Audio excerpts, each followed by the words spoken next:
মোৰ ভিডিঅ'ৰ জৰিয়তে সমূহ ৰাইজক মই স্বাগতম জনাইছোঁ। যোৱা 17 মাৰ্চত এটা ভিডিঅ' কৰিছিলোঁ যে অসমৰ ভিতৰত ডাঙৰ ধুমুহা শিলাবৃষ্টি হ'ব, কিন্তু এইটো ফুলিছে। ডিব্ৰুগড়ত ধুমুহা হৈছিল, বতাহ বৰষুণ শিলাবৃষ্টি হৈ ঘৰ বাৰী গছ গছনি একদম ধ্বংসৰ দৰে হৈ গৈছিল, সেইটো ফুলিছে। আকৌ নেক্সট এটা ভিডিঅ' কৰিছিলোঁ 3 এপ্ৰিলত। 3 এপ্ৰিলত ৰাতি 12টাৰ পিছত কৰিছিলোঁ, কিন্তু 4 তাৰিখে ৰাতিপুৱাই গোহাঁইক মোৰ নিত্য কৰ্ম কৰি চাকি ধূপ জ্বলাই মই নিত্য কৰ্ম কৰি আপডেট দিছিলোঁ যে অসম ভাৰত তথা 4খন ষ্টেট, অসম ভাৰত আৰু ভাৰতৰ বাহিৰত 2খন ষ্টেট, কিন্তু 1 নম্বৰত আছিল অসম। গতিকে ধুমুহা শিলাবৃষ্টি বতাহ বৰষুণ ভূমিকম্প প্লাছ চুনামি হ'ব বুলি কৈছিলোঁ। চুনামিটো সাগৰত হ'ব বুলি কৈছিলোঁ, সাগৰৰ অঞ্চলৰ গাঁওবিলাক অঞ্চলত। কিন্তু 4 তাৰিখে ৰাতিপুৱাই দিছিলোঁ, 4 এপ্ৰিল ৰাতিপুৱাই আপডেট দিছিলোঁ, কিন্তু সন্ধিয়া সময়ত 7টাৰ পিছত নেকি নলবাৰী তথা গুৱাহাটীৰ চাৰিওফালে অঞ্চলবিলাকত ধুমুহা হৈছিল। ভূমিকম্প হ'ল, তাৰ 2 দিন পিছত ভূমিকম্প, সৰুকৈ গৈছে ভূমিকম্প। আৰু ৰাইজ চাওক, চবতে গম পাব, টিভি চালে গম পাব, মোবাইলত চাওক, এনেকুৱা ধৰণৰ ধুমুহা শিলাবৃষ্টি অসমত বহুত গ'ল, বহুকেইটা গ'ল। ভূমিকম্প গৈছে, সৰুকৈ ভূমিকম্প গৈছে। গতিকে যোৱাকালি আপোনাৰ আপডেট ৰাতি 12টাৰ পিছত অংক এটা কৰিছিলোঁ যে আমি অসমৰ ভিতৰত মিনিমাম 20-21 দিনৰ ভিতৰত, আজি আপোনাৰ 12 তাৰিখ, গতিকে যোৱাকালি মই কৰিছিলোঁ ৰাতি 12টাৰ পিছত অংক কৰিছিলোঁ। আজি ৰাতিপুৱা মই নিত্য কৰ্ম কৰি চাকি ধূপ জ্বলাই চাওঁ, মই গোহাঁইৰ ওচৰত চাকি ধূপ জ্বলাইছোঁ।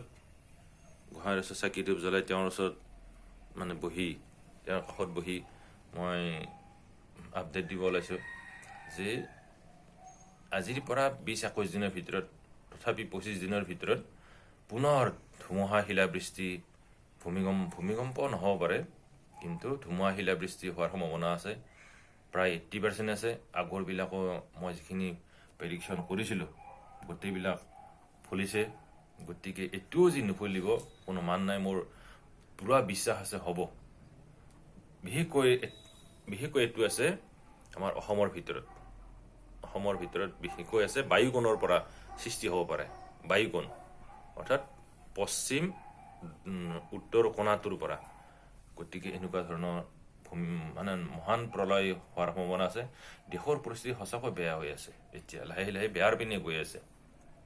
কাৰণ মোৰ লজিকত, মোৰ মেথছত কিছুমান এনেকুৱাকৈ পাইছোঁ, মোৰ নিজেই ক'বলৈ ভয় লাগি আছে। যোৱাকালি গৈছে, পৰহি গৈছে বতাহ বৰষুণ ধুমুহা, আৰু এইটোও ডাঙৰ বতাহ বৰষুণ হোৱাৰ সম্ভাৱনা আছে। গতিকে ৰাইজ আপোনালোকে চাওক, ছাবস্ক্ৰাইব কৰিব, লাইক কৰিব। গতিকে মোৰ কথাটো আগৰবিলাক চাব। মোৰ নিজা অভিমত বুলি এটা অনুষ্ঠান আছে, এইটো পাৰ্ট 3, আগতে পাৰ্ট 1, পাৰ্ট 2, পাৰ্ট 3। মোৰ নিজা অভিমত বুলি এটা হেডলাইন লিখি দিছোঁ, এইটো চাব। আপোনালোকে চাই গম পাব ফুলিছে নে ফুলা নাই। গতিকে এইটোও ফুলিব, মোৰ দৃঢ় বিশ্বাস আছে হ'বই।